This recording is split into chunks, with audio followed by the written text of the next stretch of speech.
नमस्कार, आप देख रहे हैं डीडी हिमाचल और स्वागत है आपका कार्यक्रम कृषि दर्शन में। इस कार्यक्रम में हम आपकी मुलाकात कृषि विशेषज्ञों से कराते हैं जिनसे हमें मिलती है कृषि और बागवानी संबंधित महत्वपूर्ण जानकारी। कृषि जो कि हमारे देश और प्रदेश की अर्थव्यवस्था का मूल आधार है। कृषि के उच्च उत्पादन और गुणवत्तापूर्ण फसल उत्पादन के लिए कई कारक निर्भर करते हैं। ऐसा ही एक कारक है मौसम। मौसम फसल उत्पादन और गुणवत्तापूर्ण फसल प्राप्त करने में अपनी एक अहम भूमिका अदा करता है, परंतु कई बार मौसम की चरम घटनाओं के कारण फसल पर इसका विपरीत प्रभाव पड़ता है, जिसके कारण किसानों को कई जोखिम उठाने पड़ते हैं। क्या है मौसम की ये चरम घटनाएं और किस प्रकार इन जोखिमों से बचा जा सकता है? आज कार्यक्रम में हम इसी विषय पर बातचीत करेंगे और बातचीत करने के लिए आज कार्यक्रम में हमारे साथ डॉक्टर वाई.एस. परमार यूनिवर्सिटी नौनी से प्रधान वैज्ञानिक डॉक्टर M.S. झांगरा जी हैं। डॉक्टर झांगरा जी, आपका कार्यक्रम में बहुत बहुत स्वागत है। नमस्कार जी, नमस्कार। डॉक्टर झांगरा, जिस तरह से आज हम कार्यक्रम में बात करने वाले हैं मौसम की चरम घटनाओं को लेकर और आपके विभाग के माध्यम से, आपके माध्यम से आज हम ये सब कुछ जानने वाले हैं कि क्या कुछ ये घटनाएं होती है। तो शुरुआत मैं उन सरल दो शब्दों के साथ करना चाहूँगी जो है मौसम और जलवायु, जो आमतौर पर हम आम लोगों के मुँह से सुनते हैं। तो एक वैज्ञानिक के दृष्टिकोण में वो क्या है, किस तरह से आप सरलता के साथ हमें उन शब्दों के मायने समझाएंगे? धन्यवाद। जैसे ही शब्द हम मौसम सुनते हैं तो दिल में एक क्यूरियोसिटी जैसी पैदा हो जाती है जी। मौसम एक कंबाइन है, एक जुड़ा हुआ शब्द है जिसमें हम लेते हैं मौसम के विभिन्न कारक होते हैं जी। जैसे सन की किरणें हैं, सन की प्रकाश है, सूर्य का प्रकाश है, जैसे वायु में नमी है, बादलों की दशा और दिशा है, आपकी वर्षण है, वर्षण में जैसे आपका स्नोफॉल है, रेनफॉल आता है, आपका वायु की गति है और वायु की दिशा है, दोनों उसमें आते हैं, वाष्पीकरण है और आपका जो भी वायुमंडलीय दाब है। इन सब को मिलाकर बोलते हैं मौसम के कारक। जी। किसी समय पे और किसी स्थान पे वायुमंडल में इन मौसम कारकों की क्या स्थिति है उसको बोलते हैं मौसम। जी। और इसी मौसम को हम 30 साल तक लेते रहते हैं और 30 साल की फिर औसत निकालते हैं, तब वो एक ऑलमोस्ट परमानेंट फीचर बन जाता है और उसको बोलते हैं जलवायु। जलवायु दो शब्दों से मिलकर बना है, जल और वायु, जिसे दोनों चीज आते हैं। जल की मतलब वर्षण की और वायु की मतलब क्या स्थिति है। तो इन दोनों को शब्द को बोलते हैं, इनको बोलते हैं मौसम और जल वायु। जी, ये है। तो हम कह सकते हैं कि दोनों ही शब्दों का जो अर्थ है वो अलग अलग है। मौसम को हम सारी जितनी भी घटनाएं हैं उनसे लेकर देखते हैं, जैसे कि आपने कहा जल, वायु, बहुत सारी चीज़ें इसमें आती है, वाष्पीकरण, काफ़ी चीज़ें आती है। और जब हम वेदर की बात करते हैं, जो जलवायु की बात करते हैं, तो जैसे आपने कहा कि 30 वर्षों तक इसका आकलन किया जाता है और उसके बाद निर्धारित किया जाता है। जी। डॉक्टर झांगरा, अगर हम हिमाचल के परिप्रेक्ष्य में बात करें और जाने कि यहाँ की जो जलवायु है उसको प्रभावित करने वाले कारक कौन कौन से हैं? देखो, वैसे तो जलवायु प्रभावित करने के किसी भी स्थान की जलवायु विभिन्न कारकों पर मतलब प्रभावित होती है। सबसे मोस्ट इम्पोर्टेंट, सबसे महत्वपूर्ण ये है, जैसे भाई आपकी हमारी एक अर्थ के बीच में एक विषुवत रेखा जिसको बोलते हैं इक्वेटर, उस स्थान से उस इक्वेटर से स्थान की कितनी दूर है और उस पर निर्भर करता है। एक तो ये पैरामीटर हुआ, क्योंकि जो उसके नज़दीक होंगे वो ज़्यादा गर्म होंगे। जैसे जैसे हम विषुवत रेखा से ध्रुव की ओर जाते हैं तो जो उनका जलवायु है ठंडा होता जाता है। जैसे हम हिमाचल की बात करें तो हिमाचल की एक दूसरा है, उसको बोलते हैं एल्टीट्यूड, समुद्र तल से ऊंचाई। क्योंकि जो एक होता है लैप्सरेट जिसको हम बोलते हैं, जैसे जैसे हम समुद्र तल से ऊपर की ओर जाएंगे तो 6.5 डिग्री 1 किलोमीटर में घट जाता है। इसको बोलते हैं लैप्स रेट। क्योंकि हमारा हिमाचल हाई पे है, हिल पे है, तो ये उस पे जैसे जैसे ऊपर जाएंगे तो टेम्परेचर, तापमान है जो घटता जाता है। तो एक दूसरा फैक्टर ये करता है। तीसरा जो हमारा हिमाचल में करता है वह टोपोग्राफी, अंडुलेटिंग टोपोग्राफी, इसको जो ओरोग्राफी एक रेनफॉल की जैसी हवा की दिशा में आपका कोई पहाड़ या हिली आया तो उसमें हवा ऊपर जाएगी तो क्या है, कंडेंसेशन होगा तो वर्षा करने में सहायता करते हैं। एक ये है। दूसरा होता है लैंड लॉक्ड एरिया, जो भी एरिया मतलब समुद्र के किनारे हैं उनकी जो जलवायु होगी उसको बोलते हैं सम जलवायु। चाहे आप सर्दी में जाएं चाहे गर्मी में जाएं, लगभग उनकी जलवायु बराबर रहती है। जैसे आप बम्बई में जाएंगे तो चाहे जनवरी में जाएं तब भी वैसे चलता है, जून में जाएं तो 2-4 डिग्री का फर्क पड़ जाता है। लेकिन जो लैंड लॉक्ड एरिया है, जैसे अब दिल्ली का है, बहुत दूर है, जैसे हिमाचल है, समुद्र से बहुत दूर है, तो इनका जो जलवायु है इनकी एक्सट्रीम टाइप हो जाती है। एक्सट्रीम मतलब सर्दियों में बहुत ठंडे और गर्मियों में बहुत गर्म। तो जो टेम्परेचर का, जो तापमान का, जो इनका ठंडे का और गर्म का जो अंतर रहता है उसके टेम्परेचर रेंज कहते हैं। तो जो टेम्परेचर जिसका ज़्यादा होगा उसे का जो जलवायु है वो बहुत उसकी क्या होगी, उसको बोलते हैं एक्सट्रीम जलवायु। तो ये कारण है जो हमारे हिमाचल के जलवायु को प्रभावित करते हैं। जी, बहुत से ऐसे कारक हैं जो यहाँ की जलवायु को प्रभावित करते हैं और कहीं ना कहीं हम कह सकते हैं इस पर प्रभाव डालते रहते हैं कृषि को लेकर भी। सर, जिस तरह से हम कृषि को लेकर आपके डिपार्टमेंट के साथ जो है बहुत सारी जो आपकी जानकारियाँ हैं कृषि विभाग को वो मिलती रहती हैं, आपके दोनों ही जो डिपार्टमेंट है ये आपस में जुड़े हुए हैं, संबंधित है। ऐसे में सबसे पहले हम जो एग्रोमेट डिपार्टमेंट है उसके बारे में भी जानना चाहेंगे कि ये क्या डिपार्टमेंट है, कब इसकी स्थापना हुई और किस प्रकार से जो कृषि के साथ है इनका संबंध है। जो एग्रोमेट्रोलॉजी का डिपार्टमेंट है, ये एग्रोमेट्रोलॉजी का हिंदी में बोलते हैं कृषि मौसम विज्ञान। कृषि मौसम विज्ञान का सेपरेट डिपार्टमेंट हमारे वहाँ नहीं है वाइस परमार यूनिवर्सिटी में। जो असली डिपार्टमेंट है उसका नाम है पर्यावरण विभाग। उसमें एक छोटी सी डिवीजन है कृषि मौसम विज्ञान का। तो पहले ये जो कृषि मौसम विज्ञान की जो यूनिट है, पहले ये सोयल साइंस में थी, मृदा विज्ञान विभाग में थी, और 1995 से ये काम कर रही है। जो पर्यावरण विभाग है वो लगभग मेरे को लगता है 2012 में बना है। तो अब ये सोयल साइंस से आके ये एग्रोमेट जो डिवीजन है ये पर्यावरण विभाग में उसके अंडर काम कर रही है।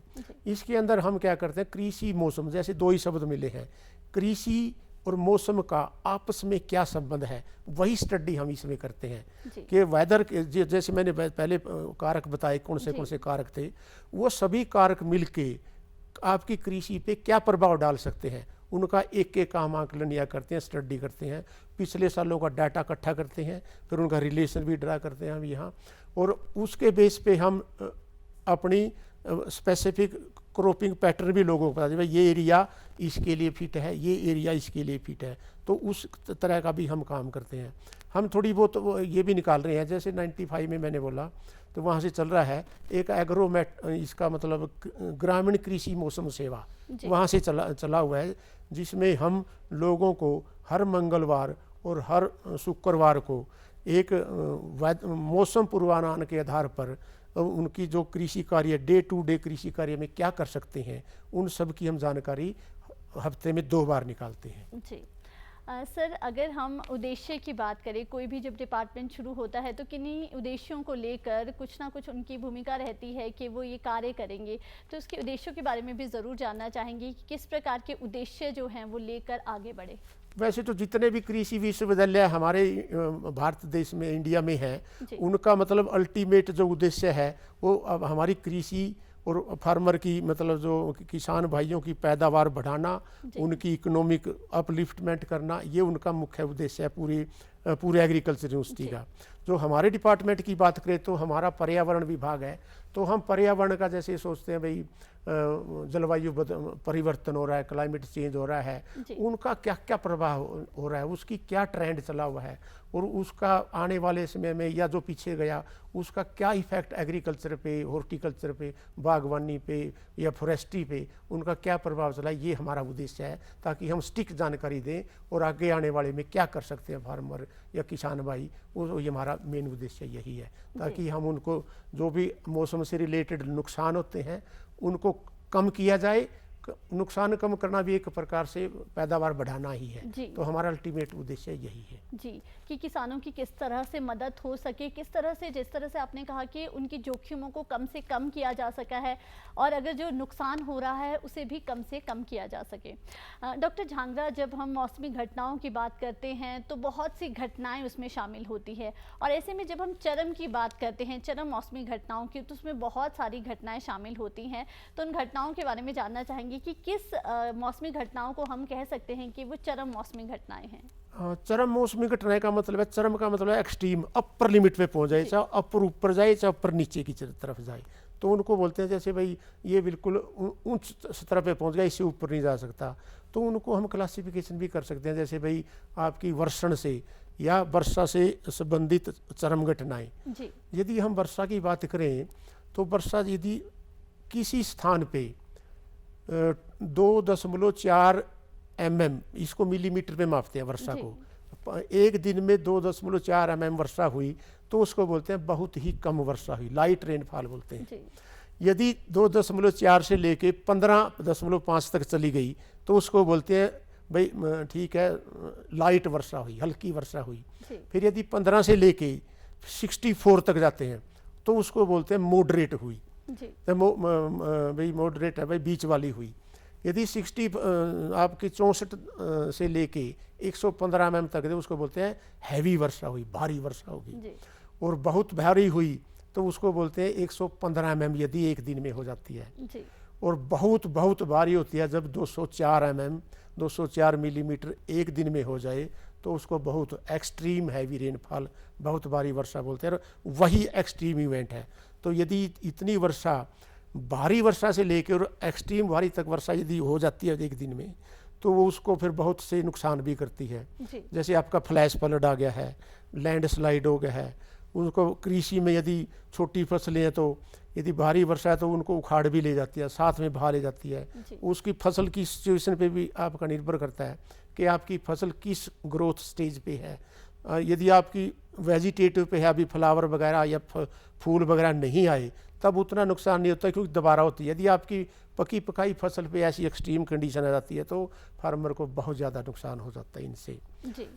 तो ऐसी स्थिति में हम बचाव के लिए किस तरह के उपाय कर सकते हैं? वर्षा से रिलेटेड तो ये है जी, आप कर सकते हैं कि तो आपका जो आपका ड्रेनिंग सिस्टम है, आपका बगीचा हो या आपका कोई एग्रीकल्चर का फार्म हो, ताकि इस सिचुएशन में भारी वर्षा में जो ज़्यादा पानी इकट्ठा हुआ उसको कहाँ निकाल सकते हैं। एक तो ये फार्मर भाइयों को, किसान भाइयों को ये पहले ही सोच लेना चाहिए कि भाई यदि भारी वर्षा होगी तो हमने ये कहाँ करना है। यदि पूरे फील्ड में से निकलेगा तो वो फ्लैश फ्लड होगा। यदि आप डाइवर्ट करके अपना ऊंचा मेंढ बना के, जैसे हमारा सीढ़ीनुमा खेत होता है तो आगे की जो मेंढ है उसको ऊंचा बना के रखें ताकि पानी साइड से निकल जाए और आपकी फसल को कम नुकसान हो। दूसरा ये भी कर सकते हैं कि आप अपने फार्म पॉन्ड जैसे आजकल होते हैं, रेन वाटर हार्वेस्टिंग कर सकते हैं, या बहुत ही ज़्यादा वर्षा हुई तो आप उसको नदी की तरफ घुमा सकते हैं। अब जैसे क्लाउड बर्स्ट हुआ, जब बादल फटना जिसको बोलते हैं, वो बहुत ही चरम घटना है इसकी मौसम वर्षा की। तो उसके लिए तो यदि बहुत ज़्यादा तो उसके लिए तो बहुत नुकसान है, उसके फार्मर का बस का भी नहीं रहता है कई बार कि भाई आप उतना इंतज़ाम करके भी रखेंगे, ड्रेनेज सिस्टम भी होगा, फिर भी क्लाउड जो बादल फटते हैं उनकी जो स्पीड है, और क्योंकि बादल का कहाँ पड़ते हैं, चोटी पे जाके बादल फटेगा। ये तो नेचुरल फीचर है कि ये हिली एरिया में ही होता, प्लेन में कभी बादल नहीं फटते। ये हिली एरिया का एक फीचर है मौसम का कि चोटी पे ही फटेगा, और चोटी पे बादल फटेगा। बादल फटना ऐसा नहीं है कोई गुब्बारे की तरह फट जाएगा, ये बादल इकट्ठा होगा इकट्ठा होगा इकट्ठा होगा इकट्ठा होगा, फिर ढेर लग जाता है तो उसका एकदम कंडेंसेशन हो जाता है, उसी को बादल फटना बोलते हैं। तो इतना पानी एकदम आएगा तो वो फिर बस का भी नहीं रहता इसी का। ठीक है, हाँ जी। तो इसकी पूर्व जानकारी जब उन्हें मिल जाती है तो वो एक तरह से थोड़ी तैयार रह सकते हैं, जैसे कि आपने कहा कि पानी का बहाव वो किस तरफ से कर सकते हैं, तो इसके लिए वो पूर्ण तैयारी कर सकते हैं। हाँ, पूर्ण इसकी हम वेदर फोर का भी इसकी मतलब एट ए टाइम वार्निंग भी देते हैं जी। या जो हमारा सुपर कंप्यूटर है दिल्ली से, वहाँ से वार्निंग आती है, और जैसे मैंने बताया कि हर मंगलवार को इसको भी निकालते हैं, वो तो देते ही देते हैं। जब ऐसे बादल फटने की सिचुएशन है या कोई दूसरी एक्सट्रीम कंडीशन की, हवा की या तूफान की है, तो हम उसकी वार्निंग भी निकालते हैं 24 घंटे पहले, 20 घंटे पहले शिमला से भी निकालते हैं। तो हम भी एडवाइज करते हैं, हमें व्हाट्सएप ग्रुप पे या इस तरह की भी तुरंत जानकारी भी इसके बारे में देते हैं ताकि फार्मर अपना काम कर सके जी। वो एक तरह से कि पूर्व में वो क्या तैयारी कर सकता है, किधर को बहाव को काट सकता है, उसकी तैयारी कर सकता है। डॉक्टर झांगरा, जिस तरह से आपने ये बात की कि हैवी रेनफॉल की, क्या सूखे की स्थिति को भी हम चरम घटना? हाँ, बिल्कुल बिल्कुल, आपने बिल्कुल ठीक पॉइंट पकड़ा कि जब वर्षा होगी तब तो फ्लड लाएगी, आपका ये होगा, बाढ़ आ जाएगी, बादल फटेंगे, लैंडस्लाइड होगा, ये हो सकता है। लेकिन लगातार यदि अभी बारिश ना हो, तो उसको वो भी एक्सट्रीम चली गई। ये तो ऊंची एक्सट्रीम थी और डाउन की तरफ एक्सट्रीम चला गया है। वो भी उच्च घटना है कि वर्षा हुई नहीं, उसको बोलते हैं सूखे की स्थिति। सूखा साल किसको बोलते हैं, ये भी एक है। किसी साल में सपोज करो हमारे यहाँ 1000 मिलीमीटर की हमारी औसत रेनफॉल है हमारे यहाँ हिमाचल में। यदि किसी साल 19% डेफिसिट रहा, 19% वर्षा कम हुई, तो उस साल को जो इंडिया मेट्रोलॉजिकल डिपार्टमेंट है वो सूखा घोषित कर देगा, भाई ये साल सूखा रहा। फिर उसकी भी आगे कैटेगरी है, 19% से लेके यदि 51% तक रहा तो उसको बोलते हैं मॉडरेट ड्राउट ईयर। और यदि मॉडरेट उससे ऊपर गया 51% से ज़्यादा डेफिसिट रेनफॉल है, उसको बोलते हैं फिर ये एक्सट्रीम या फिर सूखा ही ग्रस्त हो जाता है। तो सूखा में तो आपको कई आगे जैसे कैटेगरी भी करते हैं, कोई कृषि सूखा बोलते हैं, एग्रीकल्चर ड्राउट। एग्रीकल्चर ड्राउट उसको बोलते हैं जब मिट्टी में पानी की इतनी कमी हो जाती है कि जो पौधे को जरूरत थी वो उसकी रिक्वायरमेंट पूरी नहीं हुई, उसको बोलते हैं कृषि सूखा हो गया भाई। फिर दूसरा बोलते हैं मेट्रोलॉजिकल ड्राउट। मेट्रोलॉजिकल ड्राउट उसको बोलते हैं जब जो पानी वर्षण कम हुआ और इवेपोरेशन वाष्पीकरण ज़्यादा हुआ, रेट ऑफ द जो इसका वाष्पीकरण का रेट और वर्षण से कम हुआ, उसको बोलते हैं मेट्रोलॉजिकल ड्राउट। एक हाइड्रोलॉजिकल ड्राउट भी होता है जिसमें आप बोलते हैं भाई ये रिजर्वायर था, आप देखा भी हो सुना भी होगा कि फलानी नदी या उसमें पंडो डैम में इतना नीचे चले, क्रिटिकल लेवल होता है। यदि क्रिटिकल लेवल से रिजर्वायर में उसमें पानी नीचे चला गया तो उसको फिर क्या है, उसको हाइड्रोलॉजिकल ड्राउट बोलते हैं। अब हाइड्रोलॉजिकल सूखा कि हमने कहे अब 4 टरबाइन चल रहे हैं, शायद एक टरबाइन बंद करना पड़ जाए, तो वो हाइड्रोलॉजिकल ड्राउट हुआ। फिर सबको मिला के आखिर में बोलते हैं सोशियो इकोनॉमिक ड्राउट। जब क्या है, हमें फूड की कमी होगी, पानी की कमी होगी, फोडर की कमी होगी, और आपको जो एक्चुअल में आपके लाइफ को, फार्मर के लाइफ को या आपके किसी भी हमारी पॉपुलेशन के लाइफ को अफेक्ट करता है कि वे लोगों को खाना नहीं मिल रहा, आपके पशुओं को भोजन फोडर नहीं मिल रहा, पीने के लिए पानी नहीं मिल रहा, उन सबको मिला के बोलते हैं सोशियो इकोनॉमिक ड्राउट। जी, तो सर इसके लिए हम बचाव के लिए क्या कर सकते हैं, किस तरह की पूर्व में तैयारी की जा सकती है कि सूखे की स्थिति ना आए? हाँ देखो, सूखे की स्थिति एक तो होता है एरिडिटी, जैसे आपका डेजर्ट एरिया है वो तो एक परमानेंट फीचर है, वो तो सूखा रहेगा ही। लेकिन जैसे सपोज करो यहाँ सूखा आ गया, तब जहाँ नॉर्मल सूखा नहीं पड़ता था, तब उस स्थिति में हम उन फसलों को उगाने की कोशिश करें जिनकी पानी की आवश्यकता कम रहती है, यार उन फसलों को उगाने की कोशिश करें जिनका लाइफ टाइम थोड़ा रहता है, भाई 2-3 महीने में या इतने छोटी क्रॉप और छोटे ड्यूरेशन की क्रॉप लगाएं ताकि उनका वाष्पीकरण भी कम हो। और हम दूसरी भी कर सकते हैं, सोयल कंजर्वेशन मॉइस्चर बनाने के लिए हम एक देते हैं, ये क्या बोलते हैं उसको, मल्चिंग।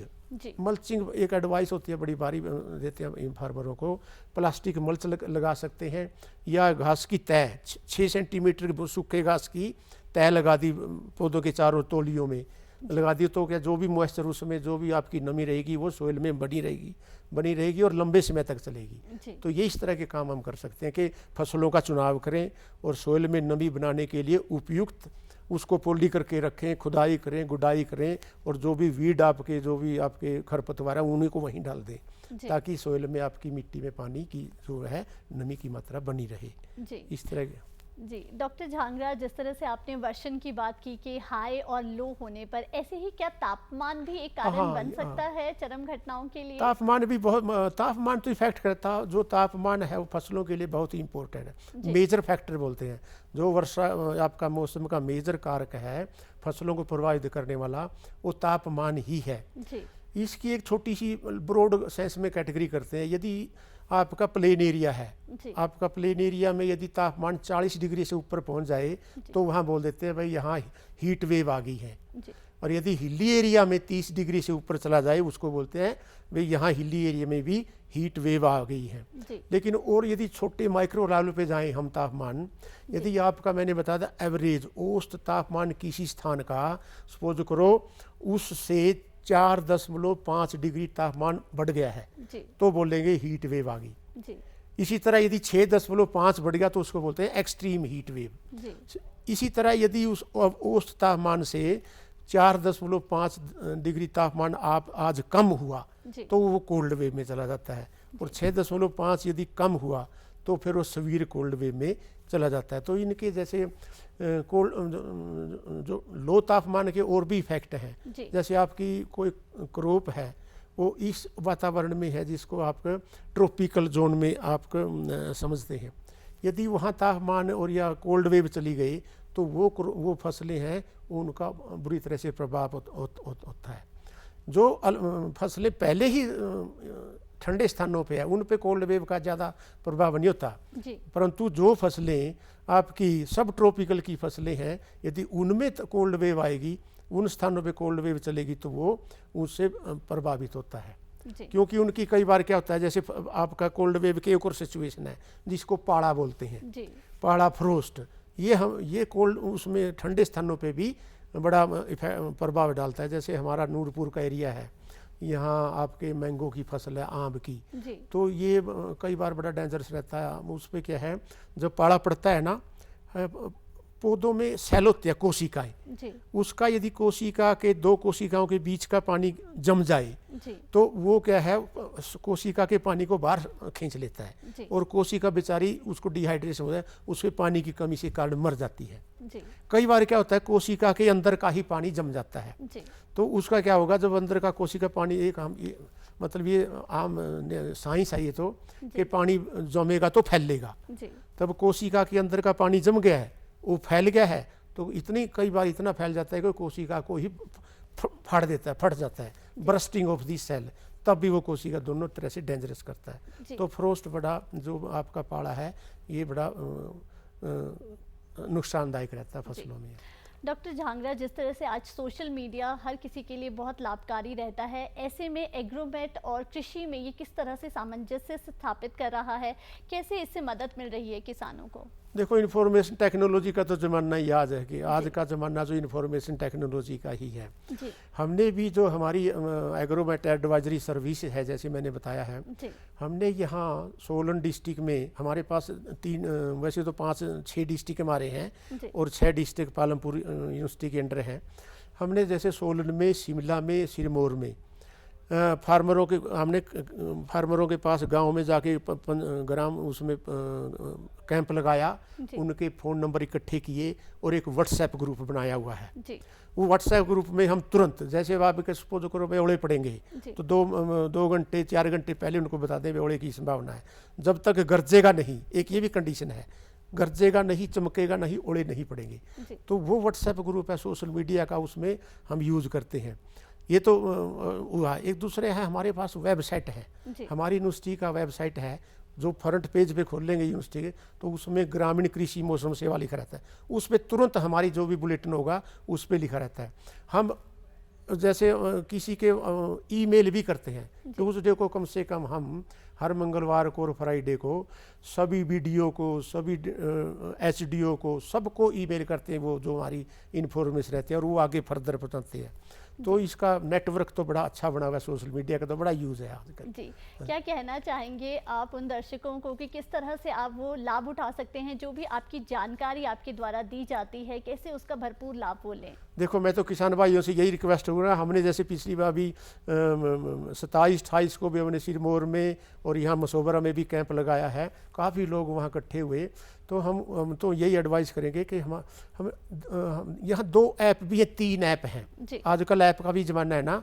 एक ऐप है मेघदूत, जैसे ही आप मेघदूत अपने फ़ोन में डाउनलोड करेंगे, जो हमारी जानकारी है तुरंत आपके सामने आ जाएगी। तो हमने वहाँ भी बताया था कि किसान भाइयों से ये प्रार्थना है कि मेघदूत और दामिनी ऐप अपने फ़ोन नंबर में, अपने एंड्रॉयड में डाउनलोड करें, और जो हमारी जानकारी है उसमें आपने क्या डालना है सब कुछ पूछेगा। स्टेट हिमाचल प्रदेश डालें, डिस्ट्रिक्ट आप जिस डिस्ट्रिक्ट है वही डिस्ट्रिक्ट डालें, फिर ब्लॉक लेवल पे भी आपको मिलेगा कि इस ब्लॉक में आप ये जानकारी है, ऐसा मौसम रहेगा, ये आप कर सकते हैं।